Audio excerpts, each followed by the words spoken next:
আলহামদুলিল্লাহ ওয়াহদা ওয়াসসালাতু ওয়াসসালামু আলা মান লা নাবিয়্যা বা'দা। জাবের রাদিয়াল্লাহু তাআলা আনহু বলেন, রাসূল সাল্লাল্লাহু আলাইহি ওয়াসাল্লাম বলেছেন, মান সাররাহু আন ইস্তাজিবাল্লাহু লাহু ইনদা শাদায়েদ ওয়াল কুরাবে। যারা চায় যে বিপদের সময় আল্লাহ তার দোয়া কবুল করুক, যারা চায়, যাদের মনটা চায় যে আমি খুব বিপদে পড়লে আল্লাহ যেন আমার দোয়া কবুল করে, তো তারা ফায়াদুল্লাহ ফায়ুকাসসিরু দুআ ফির রাখায়ে, তাহলে ভালো অবস্থায় বেশি বেশি দোয়া করতে হবে। বুঝাতে পারলাম কি না? কেউ যদি চায় যে বিপদে আমার দোয়া কবুল হোক, তাহলে তার উচিত হবে যখন ও বিপদে পড়েনি তখন বেশি বেশি দোয়া করা। বিপদে যখন পড়েনি তখন তো মানুষ ফ্রি, এ বুঝে যে আল্লাহ এত বলা লাগে, এত ডাকা লাগে। মানুষ বিপদে পড়েই বললে আল্লাহ বাঁচাও, বিপদ ছাড়া তো বলে না। বিমান যদি নড়ে উঠে জোরে তাহলে আল্লাহ বলে, যদি নৌকা জোরে নড়ে উঠে তাহলে আল্লাহ বলে, আর যদি ভূমিকম্প হয় তাহলে 7 তলা থেকে নিচে লাফ দিয়ে নেমে আর মুখে আল্লাহ বলে। বিপদের সময় মানুষ আল্লাহ বলে, কিন্তু বিপদের সময় আল্লাহ বলে লাভ হবে না। যদি যখন আপনি সপদে নিরাপদে ছিলেন তখন আল্লাহকে বেশি বেশি ডাকেন, তাহলে হবে। মুখটাই থাকবে লিসানুন যাকির, সব সময় আল্লাহকে ডাকা, তাহলে হবে। আবু হুরায়রা রাদিয়াল্লাহু তাআলা আনহু বলেন, রাসূল সাল্লাল্লাহু আলাইহি ওয়াসাল্লাম বলেছেন, দুআ তো জিন্নুনে ইজা দা'a রাব্বাহু ওয়া হুয়া ফি বাতনিল হুতে। মাছওয়ালার দোয়া, যখন মাছওয়ালা তার প্রতিপালকের কাছে প্রার্থনা করলেন তখন তিনি মাছের পেটে। মাছওয়ালার দোয়া, মৎস্যওয়ালার দোয়া, যখন মৎস্যওয়ালা মাছের পেটে তখন তিনি বললেন, লা ইলাহা ইল্লা আনতা সুবহানাকা ইন্নী কুনতু মিনাজ জালিমিন। মাছওয়ালার দোয়া, মাছওয়ালা যখন প্রার্থনা করলেন তখন তিনি মাছের পেটে। মালাম ইয়াদু মুসলিম ফি শাইইন ইল্লা ইস্তাজাবা লাহু।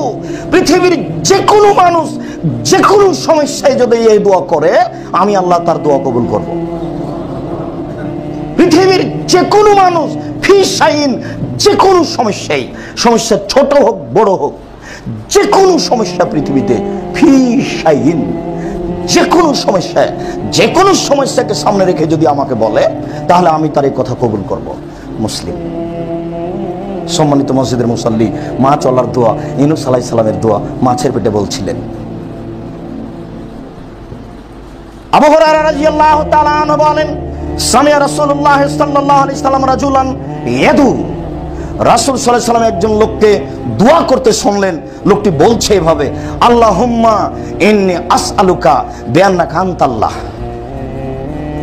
হে আল্লাহ, আমি তোমার কাছে চাচ্ছি এই জন্য যে তুমি আল্লাহ। আল্লাহ, আমি তোমার কাছে চাচ্ছি, হে আল্লাহ, আমি তোমার কাছে চাচ্ছি এই জন্য যে তুমি আল্লাহ। লা ইলাহা ইল্লা আনতাল আহাদুস সামাদুল্লাযী লাম ইয়ালিদ ওয়া লাম ইউলাদ ওয়া লাম ইয়াকুল লাহু কুফুয়ান আহাদ। তুমি ছাড়া কোনো মাবুদ নেই, তোমার সমকক্ষ কেউ নেই, তুমি কাউকে জন্ম দেওনি, তুমি কারো থেকে জন্ম নেওনি। এই দোয়াটা যখন বলল তখন আল্লাহ রাসূল বললেন, দা বিসমিল্লাহিল আযম আল্লাযী শুইলা বিহা আতা ওয়া দুইয়া বিহি আজাবা। এই লোকটি এমন আল্লাহর বড় নামের মাধ্যমে প্রার্থনা করেছে, এই দোয়াটি এত বড় দোয়া, এর নাম ইসমে আজম। ওরা বলছে যে দোয়া ইউনূস ইসমে আজম, ওরা বলছে যে মুসার দোয়া দোয়া ইসমে আজম, ওরা বলছে সুবহানাল্লাহ ইসমে আজম। জি না, সব মিথ্যা কথা। এই দোয়ার নাম হলো ইসমে আজম। আল্লাহ রাসূল নিজে বলছেন, মুসলিম, আল্লাহ রাসূল নিজে বলছেন, ফাদাল্লাহা, লোকটি দোয়া করেছে বে ইসমিল্লাহিল আযম, ইসমে আজম দিয়ে। লোকটি দোয়া করেছে ইসমে আজম দিয়ে। ফায়েজা শুইলা আতা, ফায়েজা শুইলা বিহি আতা, এর মাধ্যমে চাইলে তাকে আল্লাহ দিবেনি। ওয়াইজা তুইয়া ফাজাবা, এর মাধ্যমে প্রার্থনা করলে কবুল হবেই। আবার বলেন তো তাহলে, আল্লাহুম্মা ইন্নী আসআলুকা বিআন্নাকা আনতাল্লাহ লা ইলাহা ইল্লা আনতাল আহাদুস সামাদুল্লাযী লাম ইয়ালিদ ওয়া লাম ইউলাদ ওয়া লাম ইয়াকুল লাহু কুফুয়ান আহাদ। খুব ভারী হয়ে গেল, বয়স বেশি হয়ে গেছে, চিন্তা করবেন না, মসজিদ থেকে বের হয়ে একটা দোয়ার বই নেবেন, দেওয়া আছে, দোয়া মুখস্থ করতে হবে, 7 দিনে করেন, করতেই হবে। যার মাধ্যম দিয়ে চাওয়া হয় ওটা যেটা সবচেয়ে বড় মাধ্যম, যার নামে ইসমে আজম, সেটা হলো এই দোয়া। বুখারী মুসলিম। এই দোয়ার মাধ্যমে চাইবেন, এবার দোয়া কবুল হবে ইনশাআল্লাহ, নিরাশার কিছু নেই। দাখালা রাজুলুন মসজিদান, একজন লোক মসজিদে ঢুকলো, ওয়াসালাল্লাহ, সালাত আদায় করে আল্লাহর কাছে দোয়া করলো, ওয়াকাদ তারাকা আলাইয়া আসসালা, লোকটি ছেড়ে দিল আমার উপরে দুরূদ পড়া।